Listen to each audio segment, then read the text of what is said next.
Hello, whosoever is in India, very good evening, and whosoever is in Canada, uh, very good morning. This is our first class, so let me introduce myself. Myself is, you all are aware, but still for the sake of introduction, I'm saying I'm Manu Jindal. I'm practicing as a lawyer in India. Now I'm a barrister and solicitor due to certain immigration issues. I'm in India and I'm not practicing in Canada. So this duly qualified lawyer is now with you and taking you to the first subject, that is Canadian professional responsibility. Let us be very informal in this class. I suppose all of you have got printed model code of conduct. Model code of conduct in professional responsibility is the like a Bible, or you can say Gita, or you can say it with due respect, Guru Granth Sahib. Means to say it is that book which is the most important book for not only for this exam, but when you will shift it to your barrister and solicitor exam, then you will be, if you are going for Law Society of Ontario, you will be coming across that in Law Society of Ontario, there are in barrister and solicitor exams, there are 8 subjects, but this PR is all over. Means to say that, like, once you start understanding this PR, you are good to go for the barrister and solicitor exam as well. Even once you become barrister and solicitor in Canada, still this book, this model code of professional conduct is of utmost importance. Why so? Because once you are licensed, you will be regulated by the concerned law society.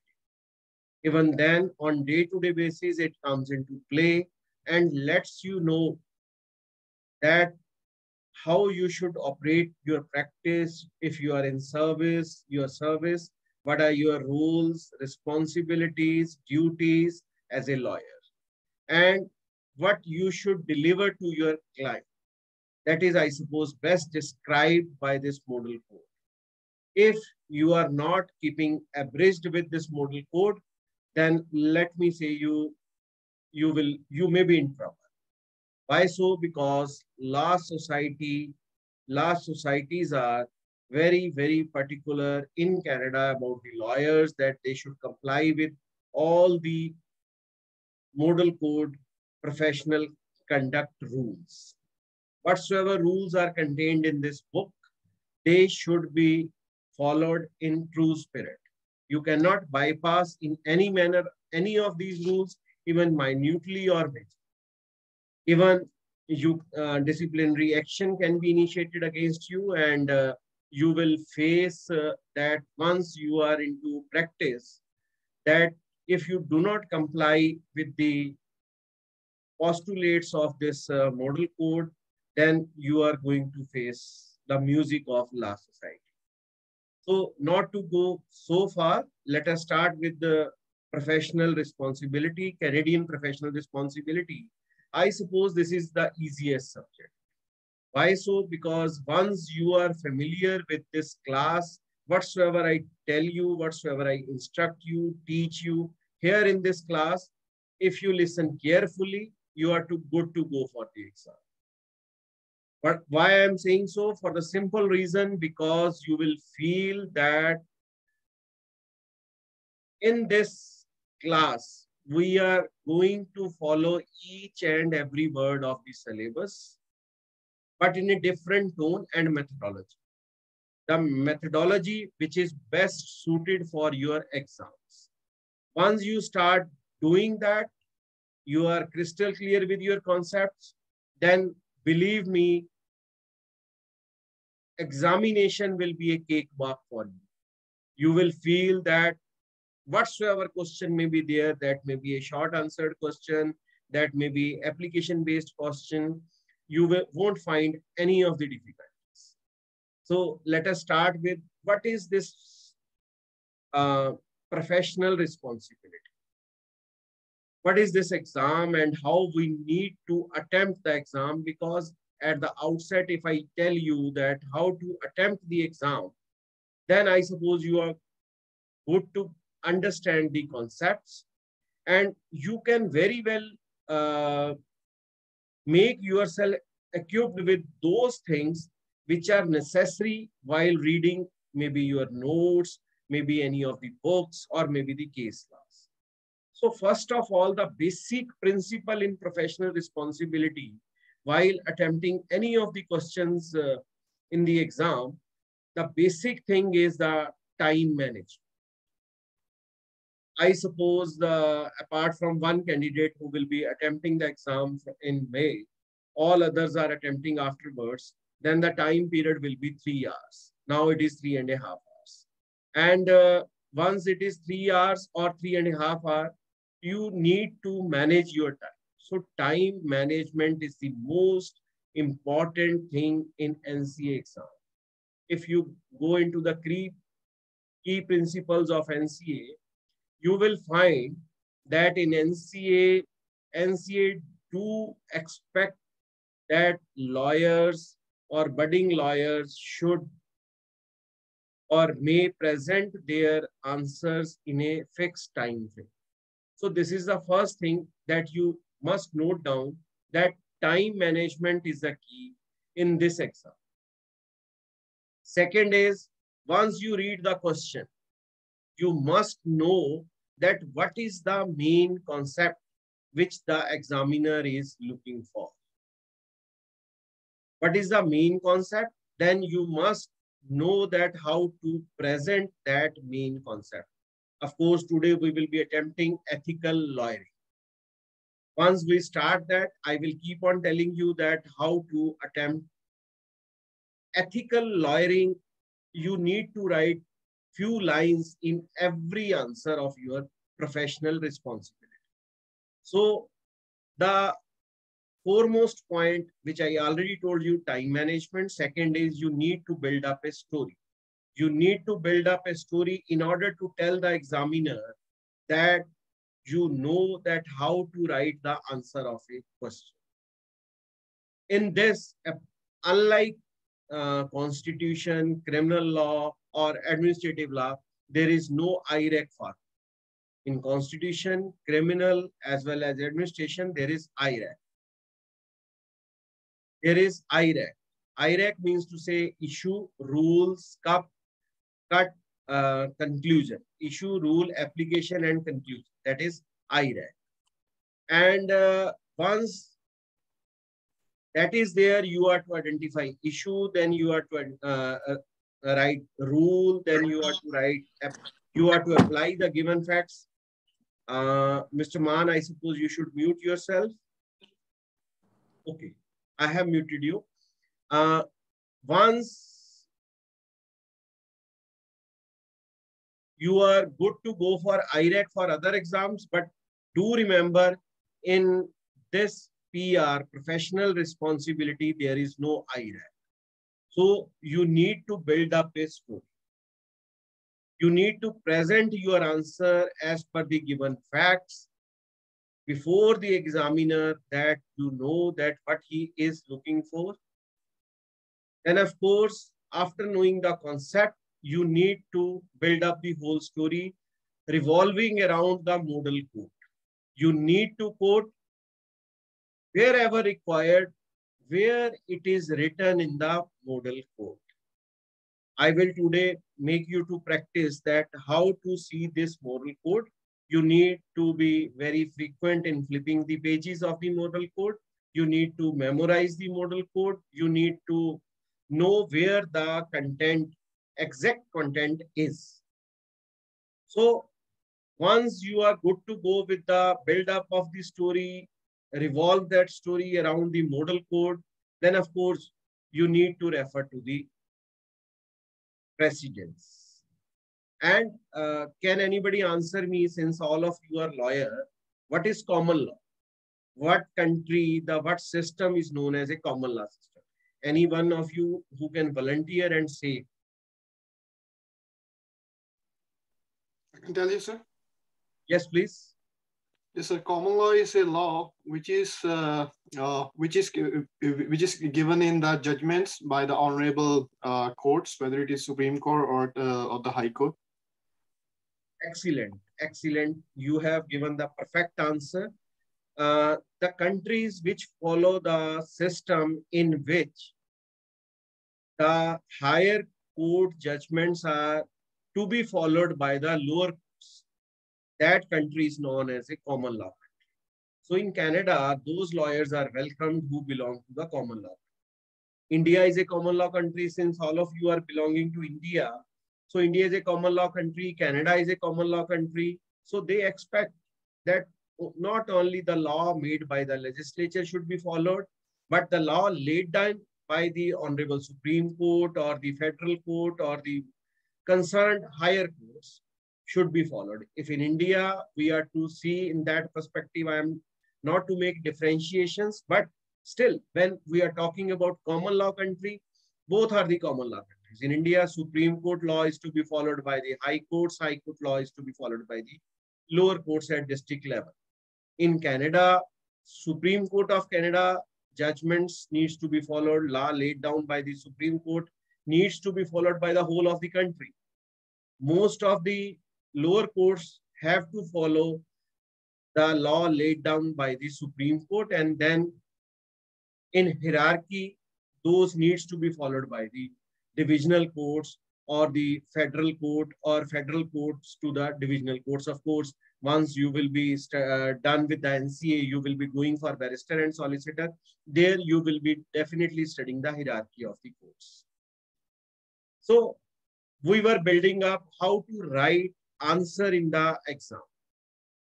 I was telling you that build up the story, revolve that story around the model code, give the exact model code, quote few words from the model code, quotes, then comes the precedence. Precedence you must quote. I am going to tell that in the in this syllabus given by the NCA, there are no case laws. In professional responsibility, if you go, you will find, of course, they are referring the authors, they are referring the experts, but they are more or less looking for the case laws. Now the question comes how the case laws needs to be given in the examination question. It is not something before I proceed further, let me say you something. To make this class more interactive, I will keep on asking you the questions. And by that, I suppose I will be able to know two things. First, you are not sleeping. Second, you are on the same page on which I am. And thirdly, I will request any one of you having the model code with you to read out that. So this will enable our class to be more interactive, and I will be in a position to know where you are. The purpose of this class is not to narrate a story. The purpose of this class is that once after attending the class, you go into the examination, you should be ready to attempt the exam. You should be ready to pass the exam. And believe me, I'm at the cost of repetition saying, if you attend this class thoroughly, you will be crystal clear in your concepts. Of course, you have every right to raise every question. And let me say you, I welcome all the questions. And please don't feel shy in asking the question. Don't feel that what our mate will say, what our classmate will say. If you won't be asking question right now during our class, once we start with our syllabus, then you may be in little trouble while attempting the questions in the exam, because let me tell you, NCA is going tougher day by day. So let us continue where we were. We are to build up a story. We are to revolve our story around the model code. Means to say in every answer, we need to quote model code. We need to quote precedence. Then we need to give expert opinion. In expert opinion, of course, we will be referring to certain things. I have forgotten one thing. If you read out one case law, there are numerous points in one case. You will find, I will quote you, R versus Neil is the lifeline of professional responsibility. But R versus Neil is not about a single point. R versus Neil is spread throughout professional responsibility. What I'm trying to say, the question when you are attempting, you need to quote the case law, but you need to pinpoint that part of the case law which is relevant to our question. Once that part is relevant, you are quoting, the examiner is knowing that he needs to give you marks, and that those marks will enable you to pass the exams. And believe me again, that examiner is going to give you marks for every step. You are starting your story, you are building up your story, you are evolving your story around the model code, then you are quoting your precedents, then you are, of course, giving expert opinion, of course, you are concluding also. So once you are done with all, you are bound to get full marks or very good marks. So if you follow the proper procedure, you are good to go for passing the exams. Now, lastly, I would like to say that bonus marks. What are the bonus marks? That you people have to keep on guessing. I will keep on telling you once we start with the syllabus that what are the bonus marks. But for the time being, you need to know that the topic which we are going to cover today, that is ethical lawyering, that is the backbone of PR. Why so? Because without ethical lawyering, no answer can be complete, or every answer should start with ethical lawyering.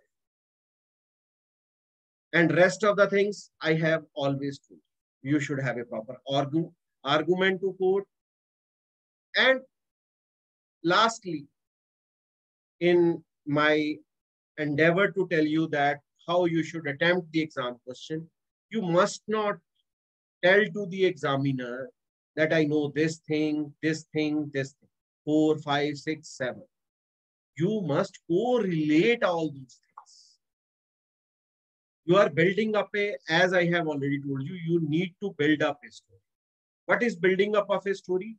From beginning till end of the answer, you should in a position to tell your examiner that you are answering the question. But if you keep on writing the material, copying the material from your notes or from the model code, but you are not interrelating each and every point, you are not going to get marks. Many times the people who do not succeed in exams, they come to us and tell us that they written everything. Means to say whatsoever was the requirement of the question, they given the ethical lawyering, they quoted the proper case laws, they given the model code, they quoted certain words, but they didn't get the marks. Then what is the reason behind that? Because they haven't interrelated the things in the proper perspective and in that spirit in which the examiner is asking the question. Once you are good to go with all these points in your mind in the examination hall, nobody can beat you, nobody can stop you from passing the exam. I suppose, am I clear about how to attempt the exam of professional responsibility? If anybody has a question, anybody can come forward. All good, sir. Okay. Everybody is fine. Then I'm moving forward. So everybody has got model. Now I will you can unmute yourself. I will be looking forward to you all. You all people have model code. And Yes, sir. if you flip up the pages, you will find, I have told you everyone that you need to read the table of contents in 3 readings. 3 readings, first reading consisting of 90 minutes, second reading of 60 minutes, third reading of 30 minutes. Means to know that your brain should know where the exact answer or exact code for which you are looking for. Say you are looking for conflict of interest, where you should be. In chapter number 3, of course, chapter number 3, but into 3.2, no, 3.3, no, 3.4. So what I'm trying to say, once you are conversant with the index or the table of contents given in the beginning of your model code, then you are very good to find out where the thing required by you in the exam is lying. I will quote you one example. Your mother or your wife asks you to go into the kitchen and they bring table salt. You go into the kitchen, look everywhere where the table salt is. You look in almirahs, you look on shelf, you look everywhere in the kitchen, but you come and answer, I could not find the table salt. And your wife or mother goes immediately into the kitchen, brings table salt. Why so? Because she knows that where the table salt is. So this is the same endeavor that you must know, since we are to take this model code into our examination and we are to flip the pages time and again.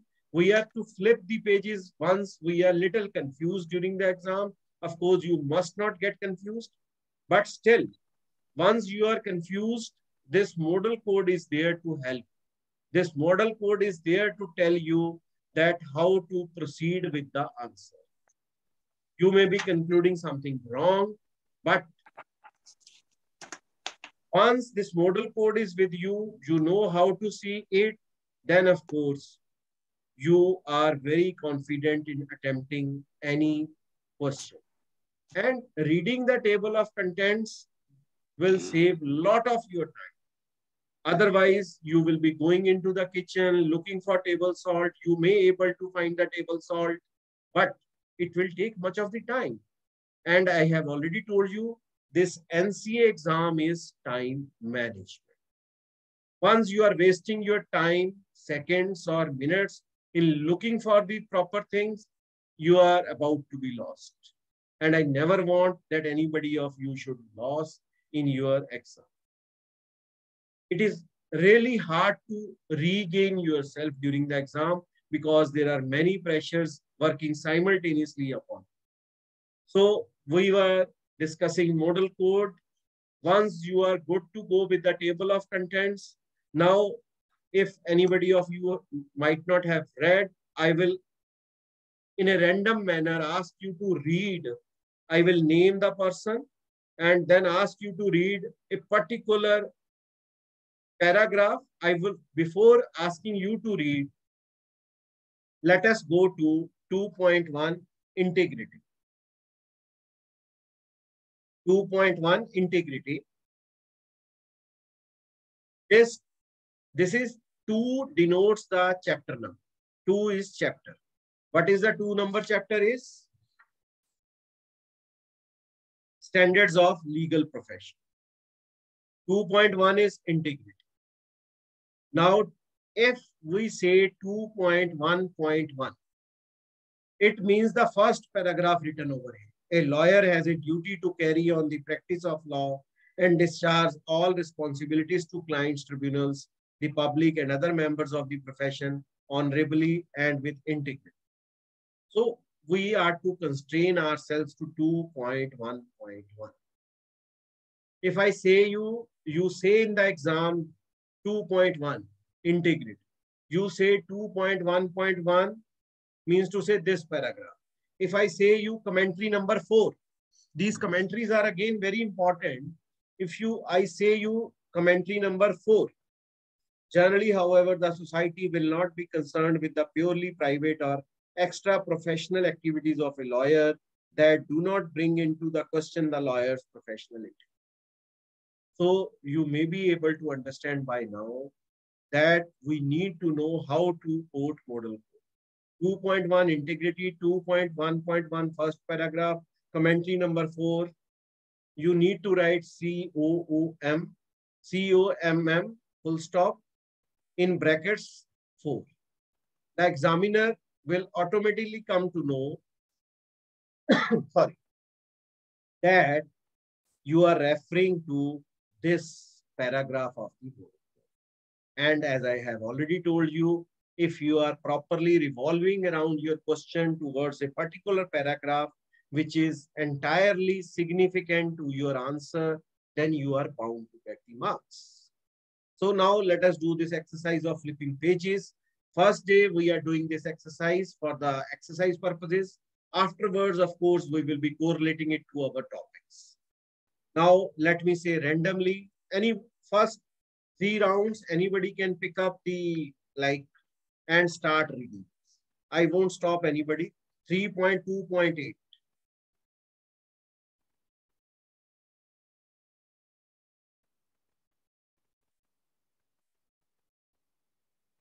I repeat, 3.2.8. Whosoever has found first, start reading. You can unmute yourself. Even you can, if you like, you can switch on your video. I can do so. Please. Yeah, so it's a dishonestly fraud when client and organization. 3.2.8, a lawyer who is employed or retained by an organization to act in a matter in which the lawyer knows that the organization has acted, is acting or intends to act dishonestly, fraudulently, criminally, or illegally must do the following in addition to his or her obligation under Rule 3.2.7. Stop.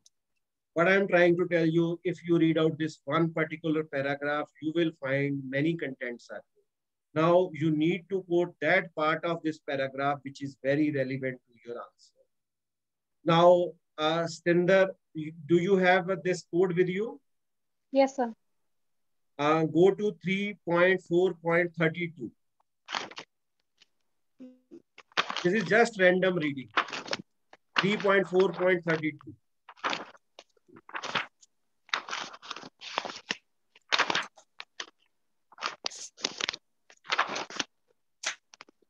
Okay, sir, I got it.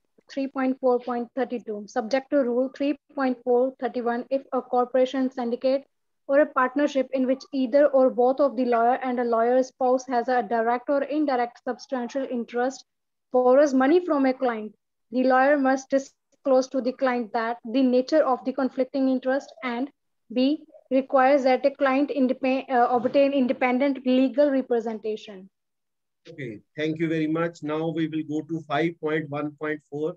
Mr. Sandhu, KPS Sandhu, do you have model code with you? You can unmute yourself. Yes, sir. Go to 5.1.3. Sir, hold on. 5 point. I won't hold on now. 5.1.3. 5. We are making this exercise in order to enable ourselves so that we should be faster. Sir, 5.1.3. 5.1.3.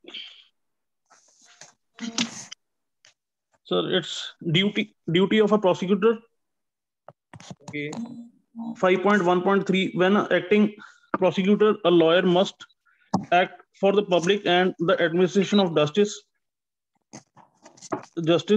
resolutely and honorably within the limits of the law, while treating the tribunal with candor, fairness, and courtesy and respect. Then after that starts commentary. Stop, please. Yes. Good. Then anybody can go for 3.2.1.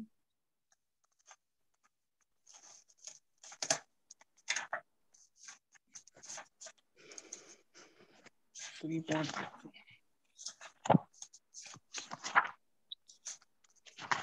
Okay, leave it. Go for 3.7.7.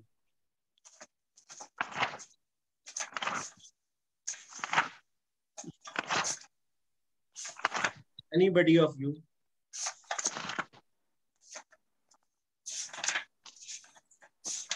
So it's obligatory It's not withdrawal. there. Okay, Stinder, you should go ahead. So obligatory withdrawal. A lawyer must, 3.7.7, a lawyer must withdraw if A, discharged by a client, B, a client persists in instructing the lawyer to act contrary to professional ethics, or C, the lawyer is not competent to continue or handle a matter. Now my question is very good. And my question is, suppose there will be many concepts. If there is no model code, you need not to quote the wrong model. Now go to 6.1.2. Anybody?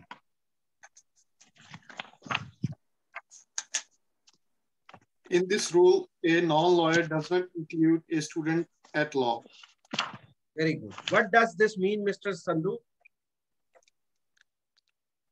Yes, sir. It means that the person like who is not lawyer doesn't include a student at law. A non-lawyer means to say you are included into the term of a lawyer. I am talking about Canadian lawyer. Once you are student at laws, once you are an NCA student, you are included in the term a lawyer as per this professional code. Okay. This is very interesting. So you are not a layman in Canada. You are considered to be a lawyer once you are student at law, because non-lawyer does not include a student at law. It's a negative term used.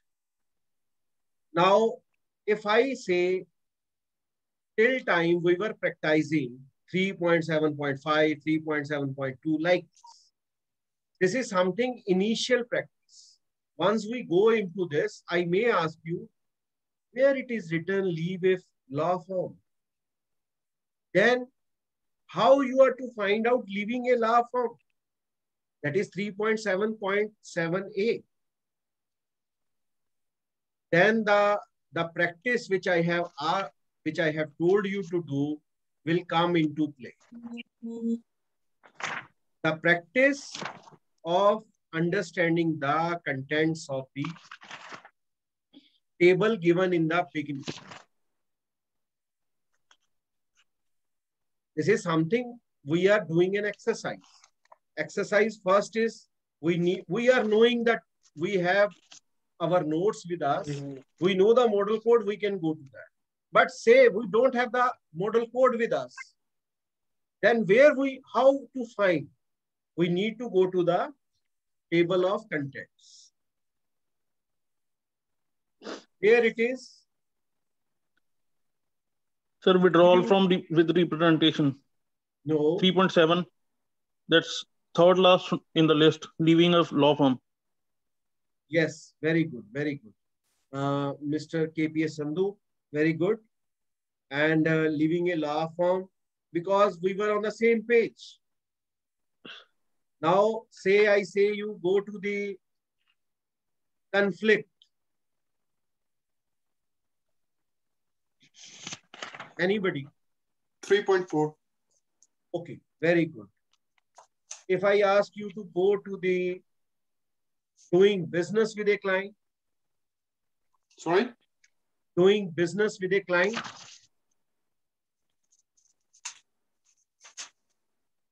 Of course, the question will be like whether you can do business with a client, how you can do business with a client, what are the rules, which regulate that whether you should do business with a client or not.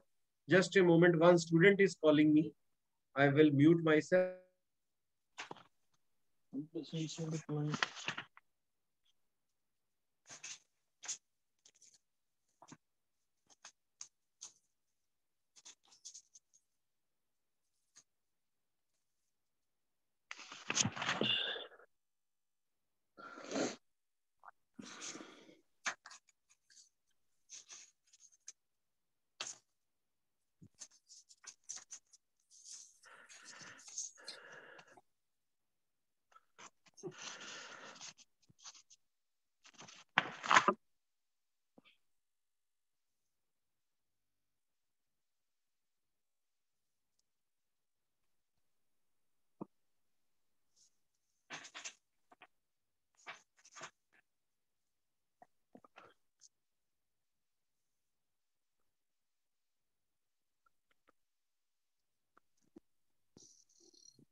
Somebody is traveling. That is why he was facing problem. I wanted to solve his problem. Sorry for this interruption.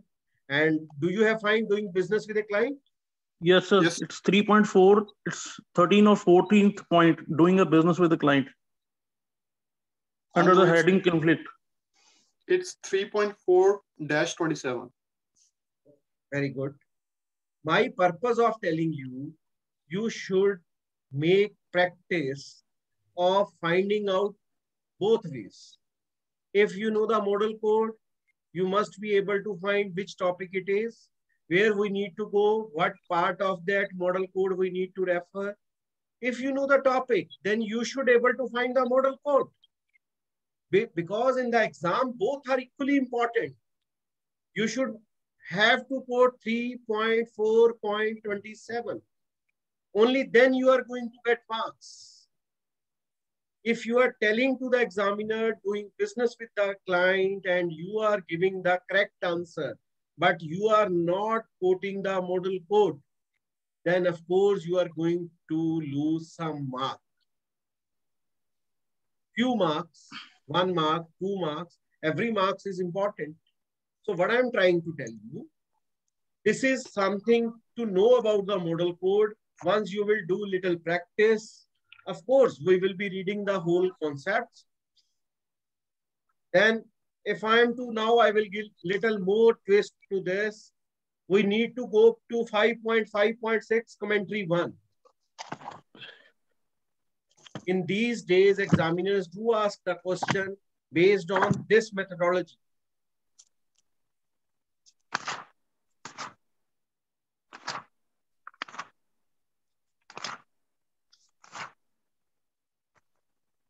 Yes, sir, 5.5.6.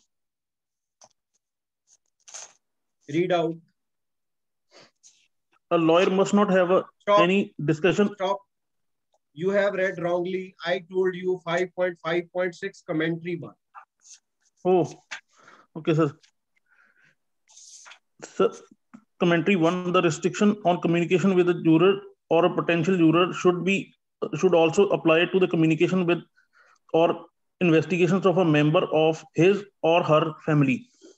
I will distinguish this. If you read out the first line, that will be a general line. If you will read the commentary, that will be something very specific. Now in the examination, as NCA is developing its concepts, let me tell you, NCA may ask you question, and in the hurry to reply the question, you may miss the important part. What important part you may miss? You will read 5.5.6. What you missed reading out 5. Commentary 1, 5.5-6, commentary 1. Once you are pinpointed, you have read that line, answered your question may be right, may be wrong. That depends.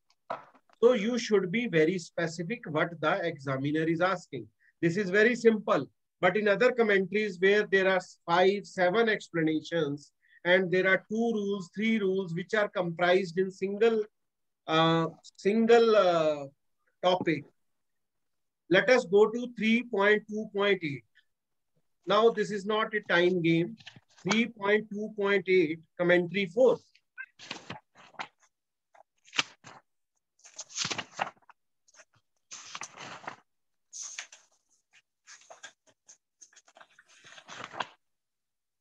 Mr. Simranjit Sandhu, would you please come out?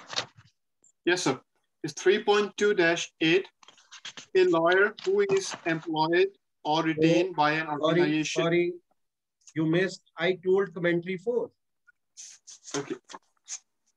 So, sir, like whenever you say like proper commentary, so we are not supposed to like first read 3.2.8, then afterwards commentary?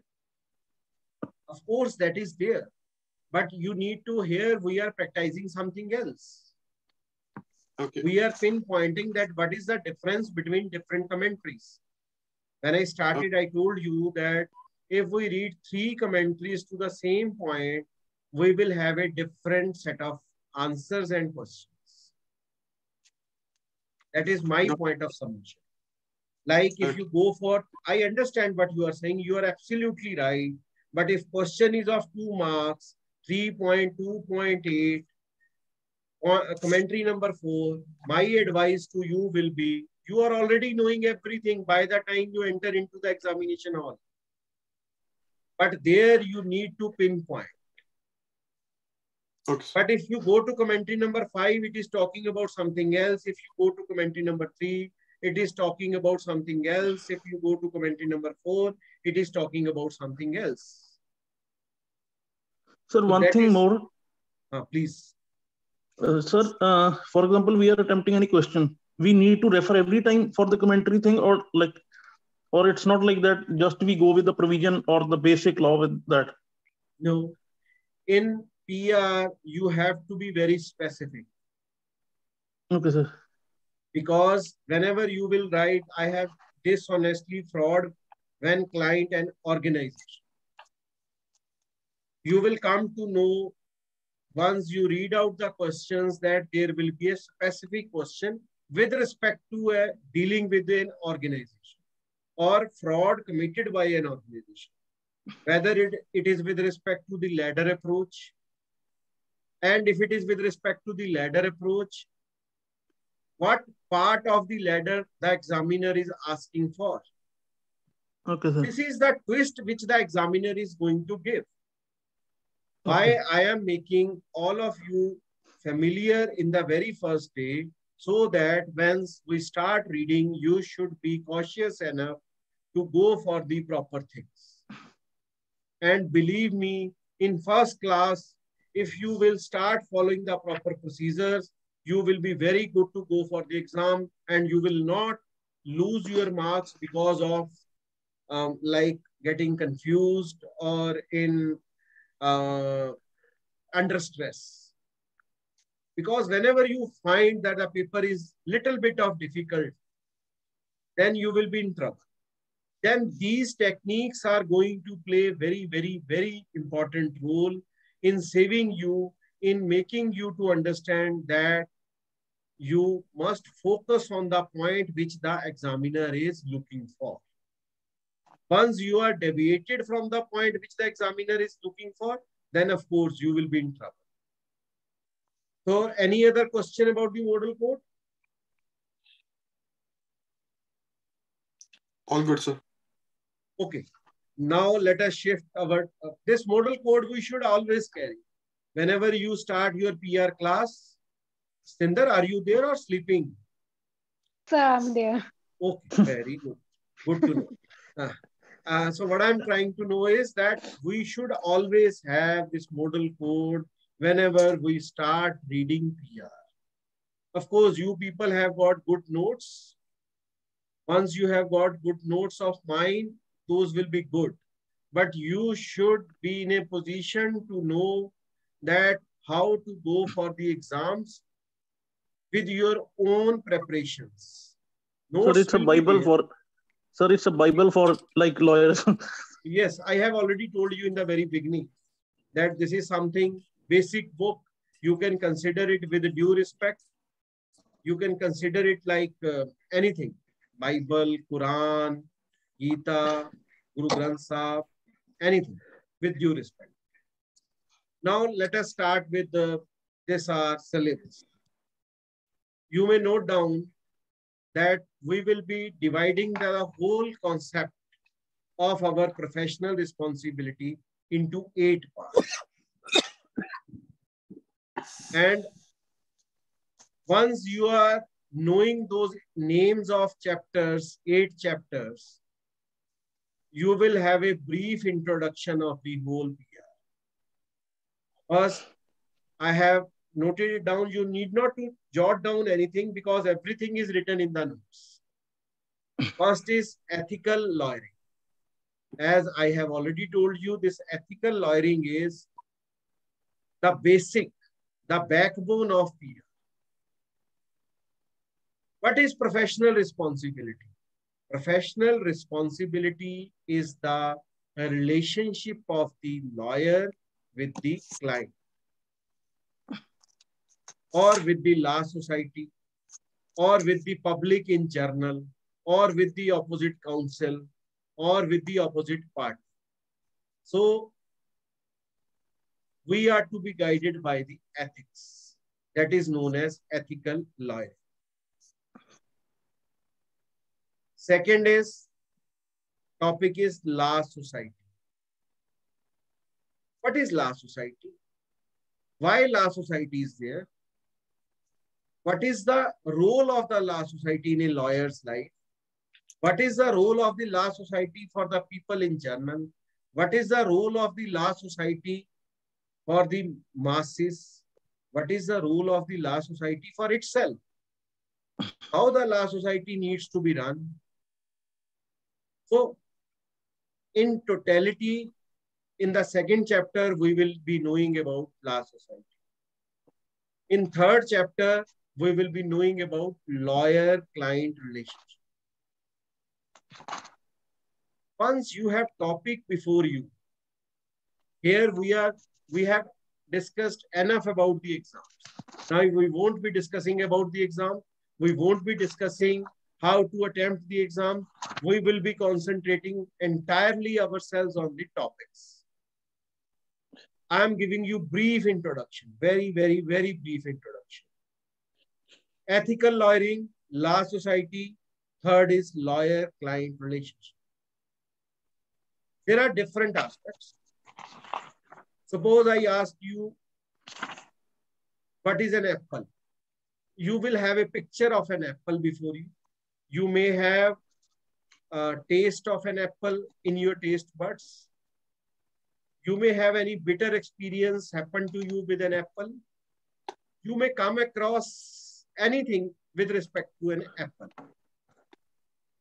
But if I immediately start talking about an orange, then you will have a different picture. This is called an imagination. Once a topic is there, then you should have imagination about that topic in your mind. Why that is important in professional responsibility. Otherwise, also the imagination is the key concept in every exam. Even if a client is sitting before you, if you don't have the imagination before you about the concerned topic, you may not able to guide your client. Similar is the case if you do not have a proper perspective of imagination, then even after reading the question in the NCA exams, you may not able to grasp the concept which the examiner is looking for. You need to identify the concept which the examiner is looking for. Many a times you will see in exam, the examiner is trying to confuse you. You may be thinking that this is a question of conflict of interest. It has got absolutely nothing to do with the lawyer-client relationship. What is conflict of interest? Conflict of interest is a form of lawyer-client relationship. Then you will be confused in which way the question needs to be attempted. What needs to be written? So today we are trying to have a glimpse of the topic. The third topic is lawyer-client relationship. Now comes the fourth topic, confidentiality. I will tell you something. Apart from this professional responsibility of NCA, even if a person walks into your office as a lawyer, have not become your client, have not divulged any confidential information to you, can that person who is not your client, have not even spoken to you, comes under the ambit of confidentiality? The answer is yes. How so?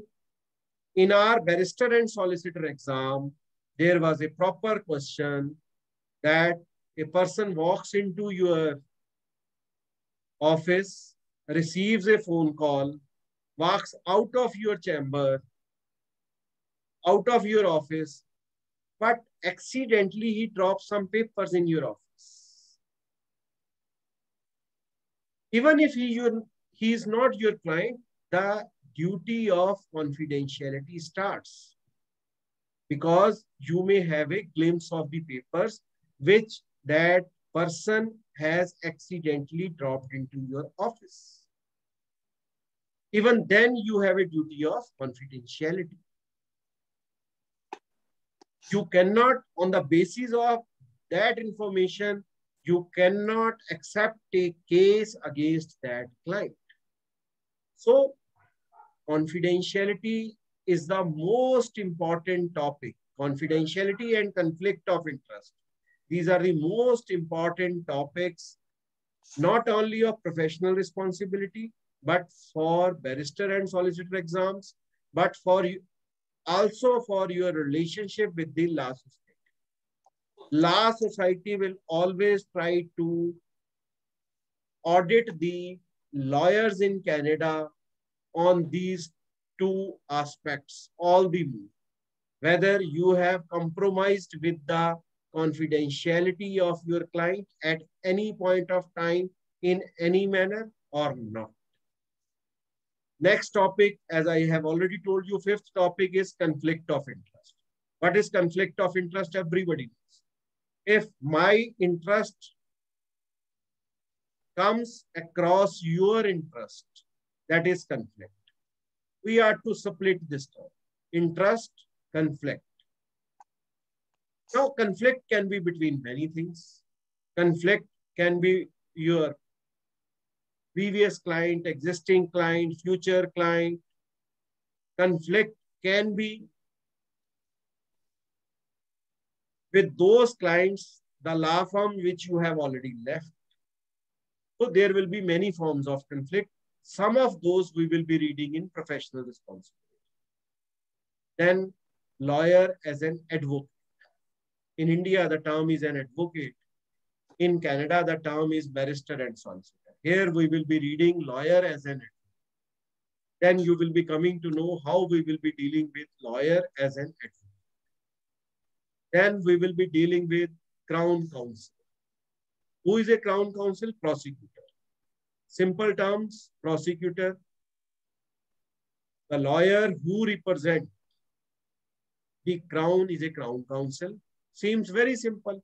But once it comes to professional responsibility, whether Crown Counsel, a person who has got a job in the crowns of, to represent the Crown in the court of law, whether that person is bound by the professional responsibility? Answer is big yes. So we will be reading about Crown Counsel, its duties towards other lawyers, its duty towards accused, its duty towards the justice system.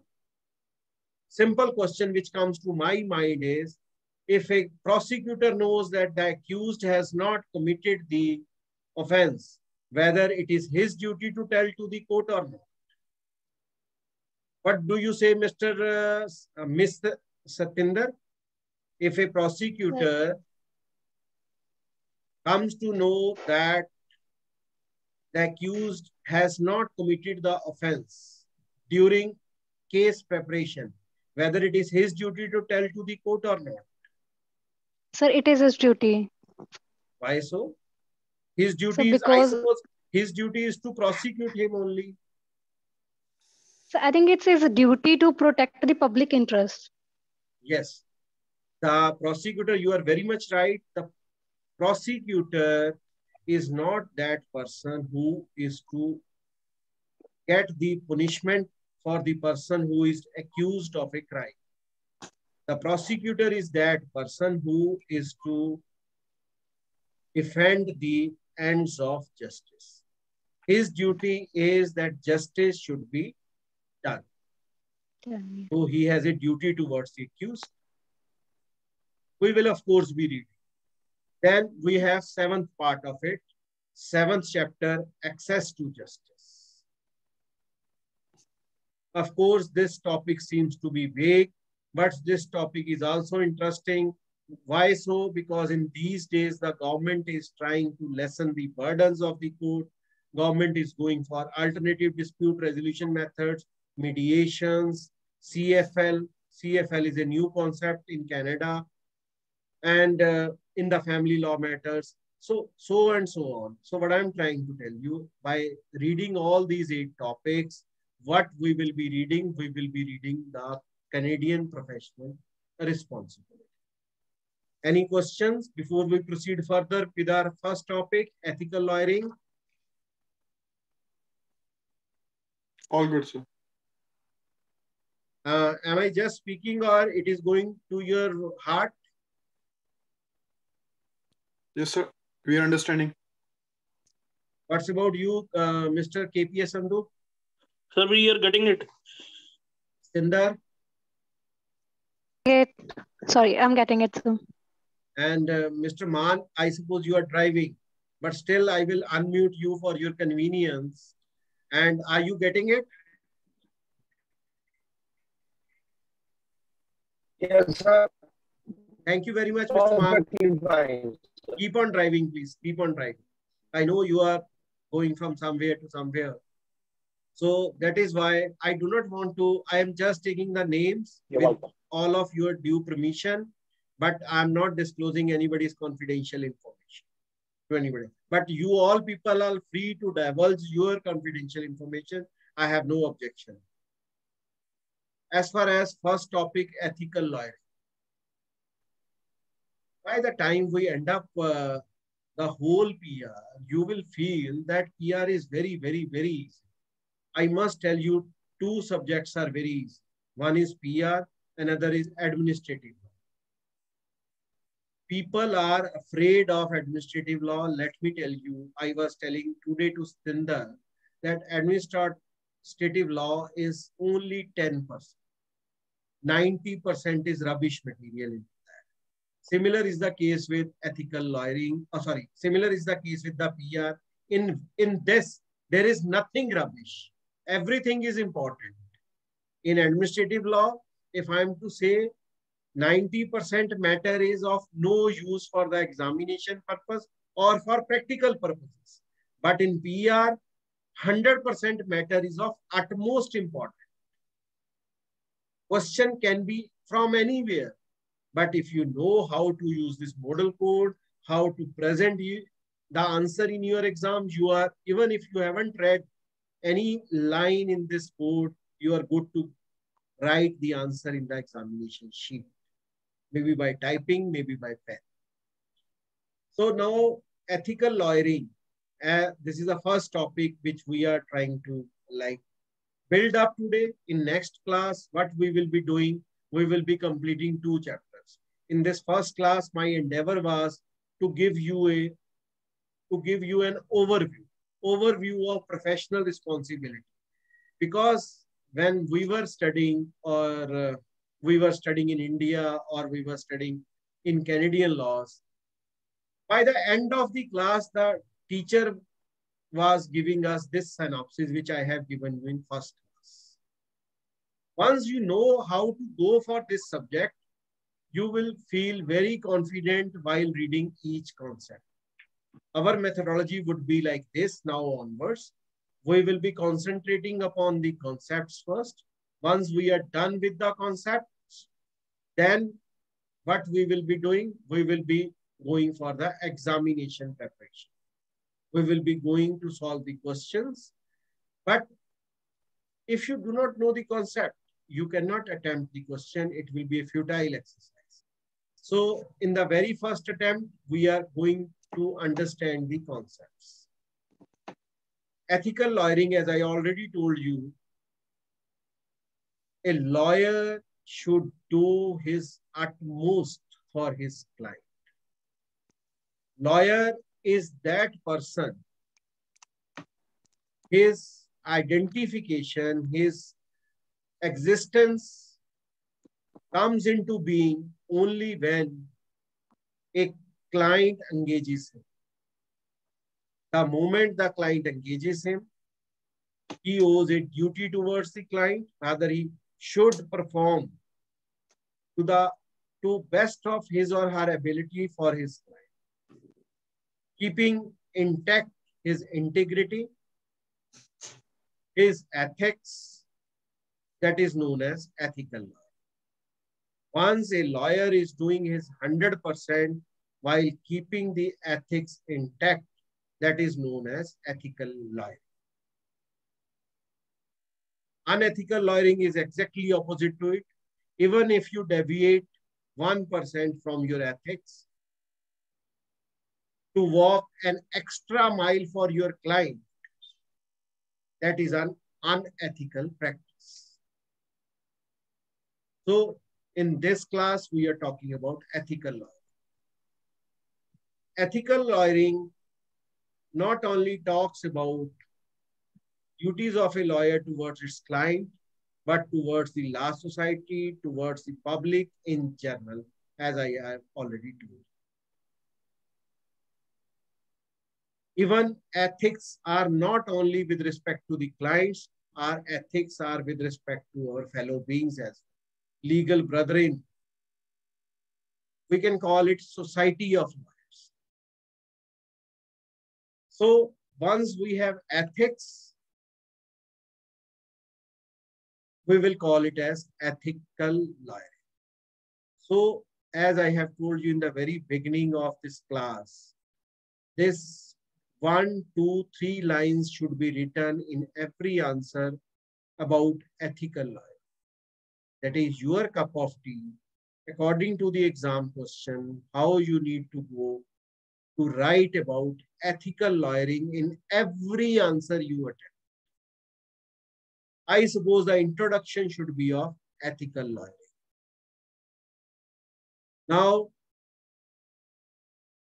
we have subdivided for the purpose of understanding this ethical lawyering. The first is all of you must know duty of loyalty. Every lawyer should be loyal to his client.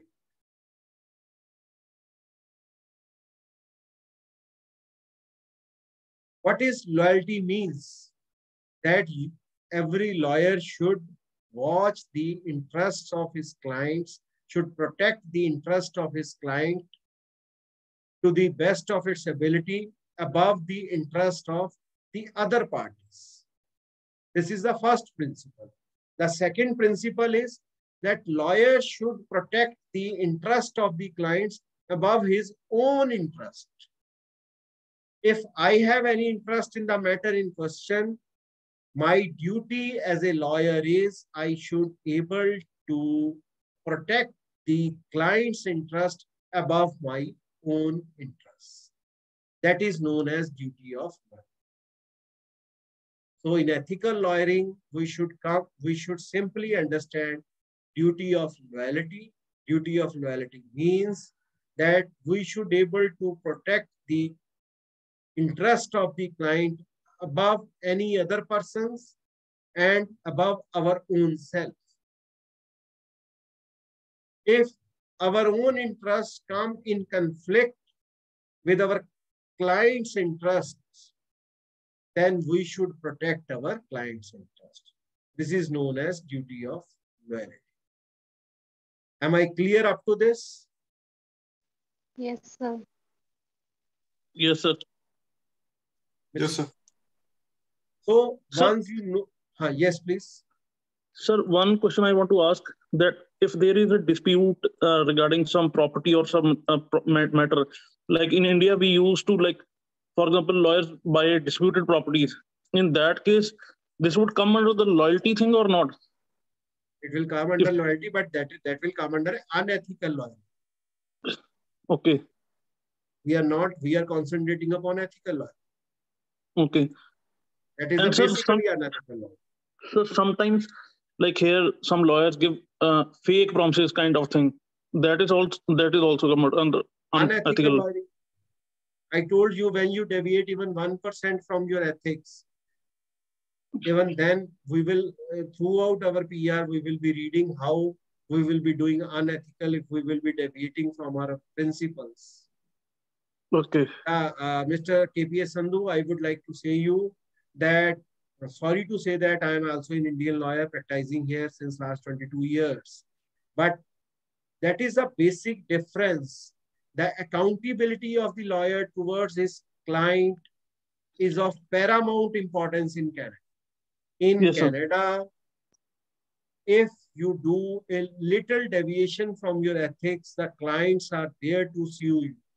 And it is not only they sue you, you are also, disciplinary action is initiated against you and heavy penalties are imposed upon. That is why, of course, there are some unethical practices prevalent into the market in Canada as well. But in Canada, the legal profession is based on ethics. And law society in each province of Canada acts as a proper watchdog for lawyers. They do the regular audits. They have made the rules and principles in this manner in which lawyers should not be deviating from the principles in any manner whatsoever. Even if they are deviating, they should know that they will have to pay heavy price and many times they may have to lose their license. Okay. So, now we were talking about any other thing? No, sir. Thank you. Thank you for replying. Welcome. So, duty of loyalty. Once we are good to go, then we can split up that how we need to perform this duty of loyalty. First point into that is that we should avoid conflict of interest.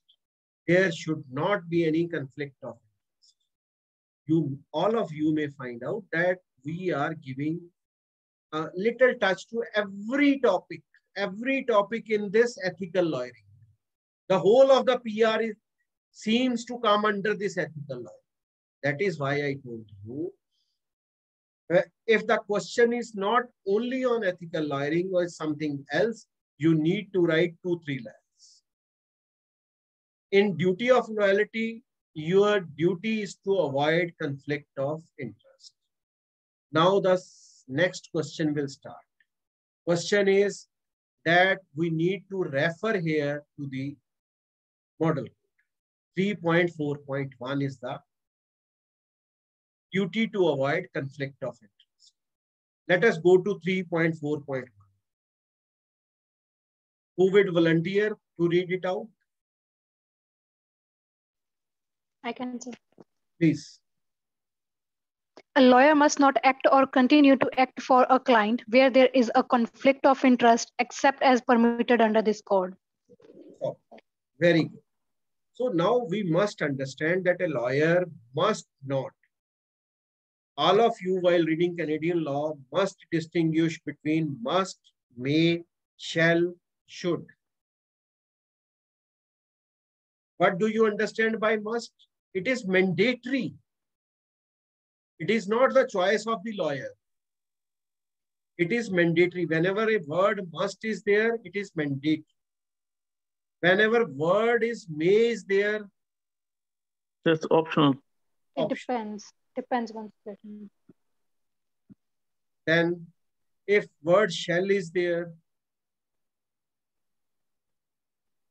again it's then directional. They can. It's directional. It's directional. Recommendation of the law society, recommendation.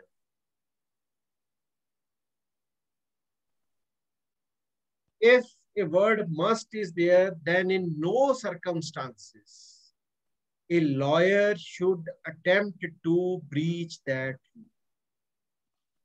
A lawyer must not act or continue to act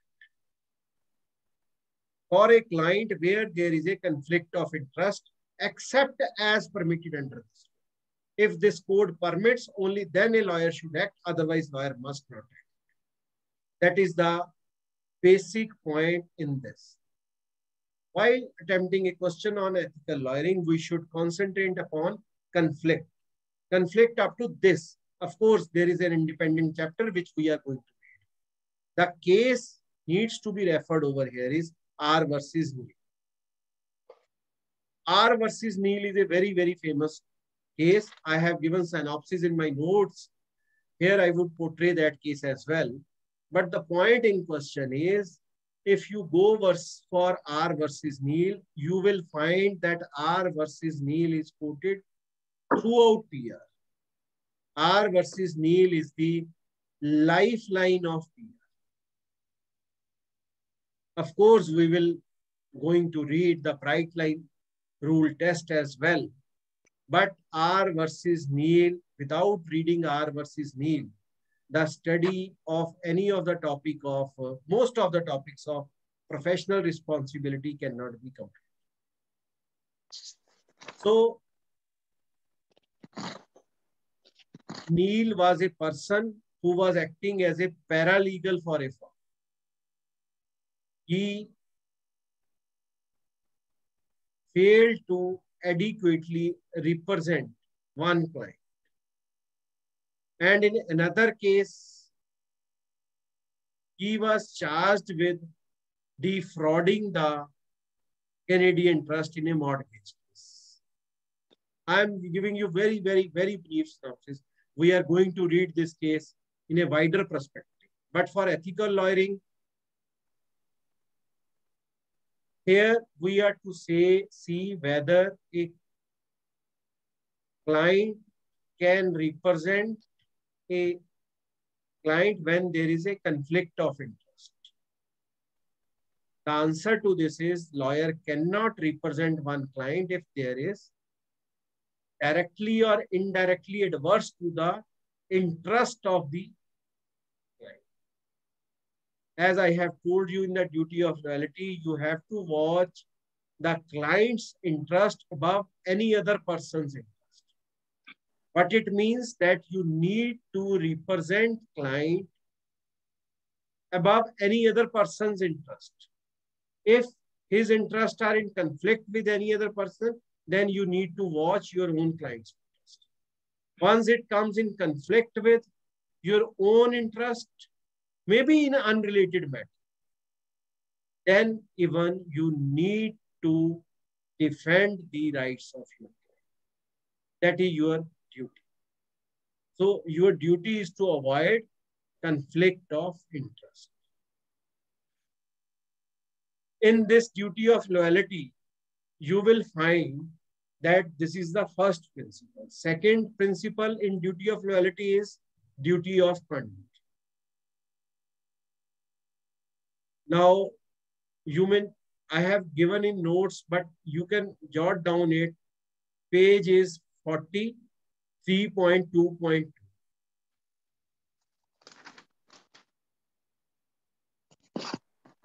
Mr. Simran, you would like to read?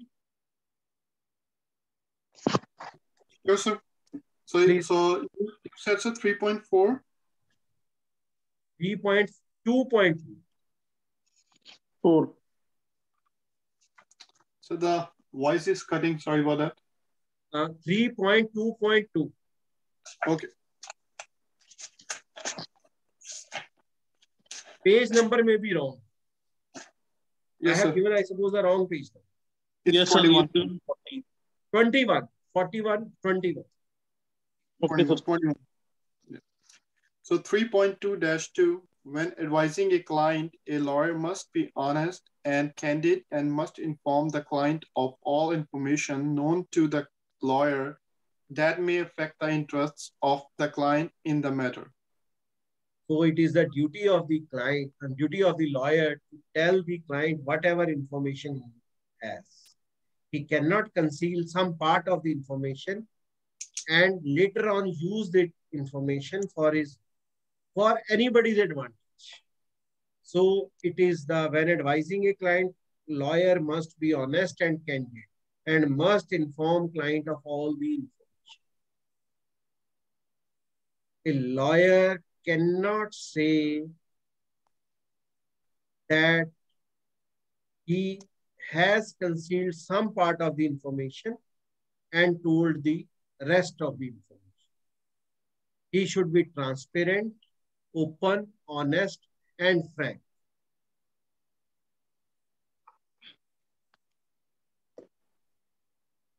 If we read out commentary number 1, please read out. A lawyer should disclose to the client all the circumstances of the lawyer's relations to the parties and interest in or connection with the matter, if any, that might influence whether the client selects or continues to retain the lawyer. The point is, once I approach you, you are a lawyer, it is your duty. I will not come to know that with whom you are associated as a client. If you were associated with my opposite party, my opposite lawyer, or anything, it is your duty to tell to the client in the very first instance that I know this thing about the matter, or I was engaged, you can engage some other lawyer. I may engage you, I may not engage you, but it is your duty to tell in the very first instance the whole of the information to your client. Sir, yes, please. Sir, one thing more. Sir, while telling other client, we need to get something signed from that client that we have informed such and such person about the matter, and he has no objection in that or thing like that. We will, of course, come to that, but at a later time. Okay, here sir. We are talking about duty of candor, that what is our duty to tell to the client. Okay, sir. Okay. Second, Mr. Simran. Commentary second. A lawyer's duty to a client who seeks legal advice is to give the client a competent opinion based on a sufficient knowledge of the relevant facts and adequate consideration of the applicable law and the lawyer's own experience and expertise. The advice must be open and unambiguous and must clearly disclose what the lawyer honestly thinks about the merits and probable results. It is our duty. Suppose a person comes to me for a, say, maritime law. I do not know anything about maritime law. It is my humble duty to tell to the client, you can engage any other lawyer. I do not know anything or everything about maritime law. Client will never come to know. I must not say that I will collect the information. I will become an expert into this. I should get engagement of this client. This is something void ab initio, wrong from the very beginning. So it is duty of the client to tell to the client in the very, very first instance that what knowledge he has got about the matter in question, what expertise he has got about the matter in question, and what result, probable result. Suppose a client comes with a case that has got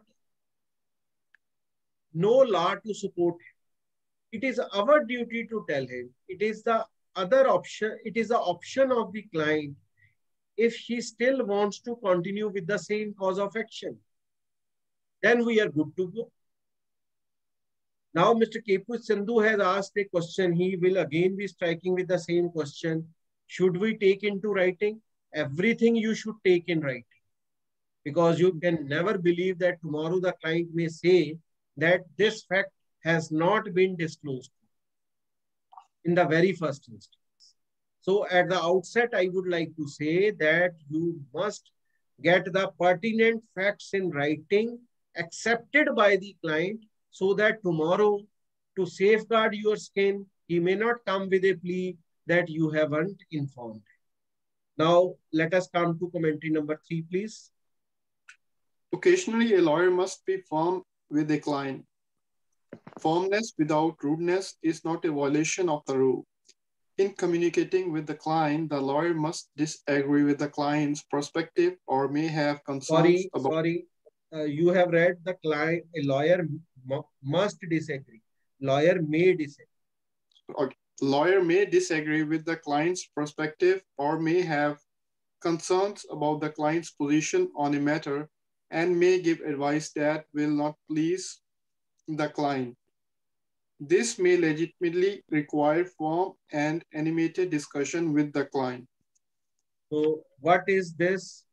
That it is you must not be rude in telling your client. You must be firm in telling you. That is the crux of this matter. So in these three commentaries, it has been told to you that what can be the possible circumstances, possible ways in which you need to tell to your client that this matter may not be good to be proceeded with, or you have earlier engagement of the opposite party, or this matter you have no knowledge. You cannot continue with the matter because you do not have the information requisite to proceed with the case. So in this manner, this is your duty of honesty and candor towards your client that you must do in the first instance. Now the case to be referred into this is Wallace versus C.N. Reeves. This is something very famous case. I will give you outline, then we will conclude today's class. There was Sorry, a form. Sir. Pardon? Sir, can you repeat the case name? Wallace versus C.N. Railways, given in my notes. No need to be panic about the names and everything. Wallace versus C.N. Railways. It is 2011 case. There was a law firm by the name of McArcher. McArcher was the name of the law firm who was handling different affairs of the CN Railways. CN Railways were a very big firm which was represented by, in different matters, by McArcher law. They ended up with the matters, and after a few months, some villagers, or you say farmers, came to the McArcher law firm. They asked the McArcher law firm to represent them against CN Railways because CN Railways have overcharged the transport dues from them. They wanted that McArcher law firm should sue CN Railways for overcharging and get back their money. That too for a period of 25 years. So McArcher law firm continued with the suit. Neither told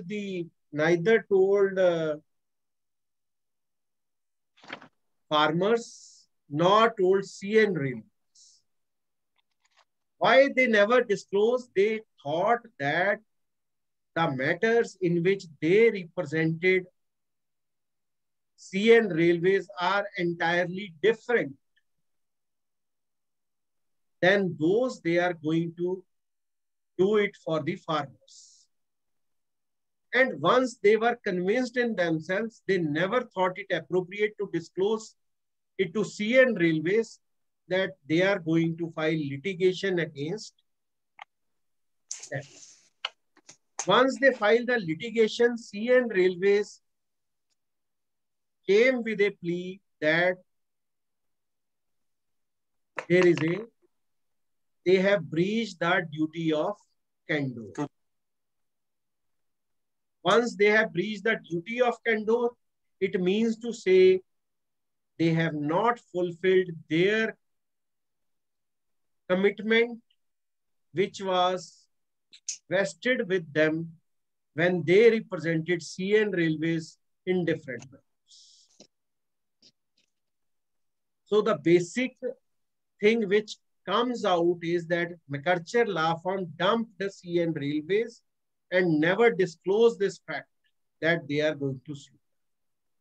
So here the principle is, even if the matter is unrelated, it is the duty of the lawyer to tell their existing client. Like CN Railways was their existing client. Once a client, always a client. So it was a duty of McArthur law firm to tell the CN Railways that they are going to file a litigation against them, of course, in an unrelated manner. Then, even if they have informed them whether they could continue with the legal proceeding, the answer is no. They should have obtained the consent of on this point about the from the CN Railways that they are going to file litigation against CN Railways. So they breached the duty of candor. As such, they have made a basic mistake towards their existing. So we will be quoting this case again, but facts will remain to be the same, that McArthur law firm breached their duty of candor towards their existing client. So the principle which comes out, key point which comes out of it is that even if the matter is unrelated, it is the duty of the lawyer to obtain the consent of the existing client. So today we have read, of course, we took much of the time of this class in explaining the basic concepts about the exams and professional responsibility. I wanted to complete this first chapter today, but due to the scarcity of time, we will leave here and we will continue from here onwards. To recap what we have learned in ethical lawyering. In ethical lawyering, we have read about duty of loyalty. We have read about duty to avoid conflict of interest. We have read about duty of candor. We have read two cases, R versus Neil and Wallace versus CN. I have recapitulated the whole thing in 2 minutes. If you people are ready to recapitulate the whole chapter within few minutes, then it will be in your tip. It will be on your tips. Once these are on your tips, you are good to go for the exam. You are good to attempt any of the questions because the basic concept is in your mind. Once the basic concept is in your mind, notes are with you. You do not need to memorize the moral code. You do not need to memorize the topics. You do not need to memorize the lines. You do not need to cram anything. What I am trying to tell you, brothers or ma'am, like you need to understand the things in its proper perspective. If you can bifurcate the things, as I am telling you, you will be very easy in exams. So this brings us to the end of today's class. Of course, we will continue with that, which we are going to schedule on Sunday. I suppose the same time. Is it good time for everybody? Yes, sir. Yes, sir. So today, Friday and on Sunday? What about Saturday? This time it is Friday and Sunday. And next time we are going to finalize the times for all the classes in the days to come. I suppose it will be on Saturday and Sunday. Is it good? Yes, sir. Yes, sir. Okay. I mean to say Saturday and Sunday, everybody will be at ease. People who are in Canada, only Stinder is here in India with me. Of course, she is helping me out as far as the time schedules are concerned. We are good to, and this time is good. Yes, sir.